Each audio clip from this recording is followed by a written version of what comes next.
These are some of the most misunderstood command words in A-level physics, and students are leaving marks on the table every year. So I just want to show you what these words actually mean with an actual example. So let's start with evaluate. Now, when a student sees a question like this, they end up just listing out some sources of error, things that might be wrong with the method, and they're missing the point of the question. The command word evaluate means judge from available evidence. So just listing out the source of error is not really enough. The examiner knows you can do that. You can talk about things like there's friction on the ramp, controlling the angle of the ramp, or even the starting point of that trolley and the speed that it's released in. So there's a bunch of things you can say. The actual marks are sitting in the question. Evaluate the reliability of this method. So without a conclusion on whether it's reliable or not, you don't get the marks. A judgment is needed, not a list, a verdict. Take a look at this show that question. Now this one is uniquely dangerous because it has the answer in the question. Students might do the calculation, show the correct numbers, and get an answer and still lose a mark. The key is the examiner is not marking your answer.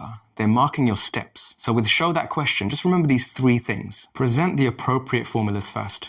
Next, rather than just writing out an answer, show the correct substitutions you're making for that formula. And finally, and this is where sometimes students just get caught out, when you write your answer, you don't want to just write exactly what they've said. To prove to the examiner that you've actually done the correct calculation, you got the right answer, you want to show one more significant figure at least than what they've shown you here. So the last thing is do one more significant figure than the answer. Remember, if your methodology isn't clear, it doesn't matter what the answer looks like. In a show that question, the reasoning has to be really clear on how you're getting the answer. Now finally, let's look at the command word suggest. The acceleration calculated is lower than the theoretical value. Suggest one reason why. Now the command word suggests means that there is no single correct answer. And that means that candidates will be awarded a mark if they give some sensible reasoning based on some correct physics. And because of that, students often see a suggest question and end up panicking because there's multiple things that they might be thinking about and not sure which is the correct answer. As long as whatever you say can be backed up by correct physics, you should be fine with a suggest question. So start saying what comes naturally when you see the problem. Usually they're very simplified. So there's some assumptions that you might need to talk about. For example, maybe this method did not consider friction down the ramp. If you start with that and then describe your reasoning on how that can affect the answer, then you're likely to get the mark. So really all the examiner is looking for is your reasoning based on the physics relevant to the problem. Now these command words alone are responsible for hundreds of marks being lost every single year. Don't be caught out by it and follow for more.